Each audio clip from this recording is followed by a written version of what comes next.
বলছি ছাড়, আমার পা ছাড়। না, আমি তোমাকে ওর সাথে যেতে দেবো না। ভালো ভালোই বলছো, আমার বউয়ের পা ছেড়ে দে, নাহলে তোকে কিন্তু লাফতে পুঁতে ফেলবো। এইটা তোমার বউ হবে কেনে? এইটা আমার বউ, আমার বউকে আমি ছাড়বো না। এই খাসি, আমি তোর বউ না রে, ছাড় বলছি ছাড়। ওগো, তুমি দাঁড়িয়ে কি করছো? আমাকে একটু ছাড়ি নাও। এই ছেড়ে দে বলছি, ছেড়ে দে।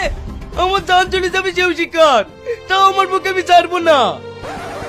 এই মেয়েটাকে রাস্তার মাঝে এভাবে টানাটানি করছো কেন? ভাই, এইটা আমার বউ। এই লোকটা কম থেকে এসে আমার বউর পা ছাড়ছে না। এই, এইটা তোমার বউ হবে কেনে? এটা আমার বউ, আজ 10 বছর হলো আমি বিয়ে করেছি। চুপ করো, তুমি বলছো আমার বউ, ও বলছে আমার বউ। তুমি যে 10 বছর আগে বিয়ে করেছো তার কোনো প্রমাণ আছে? কাগজপাতি প্রমাণ আমার কিছুই নাই, কিন্তু 5 বছরের একটা আমার ছেলে আছে। ওগো মেয়েটা, এই ছেলেটা যা বললো এগুলো কি সব সত্যি?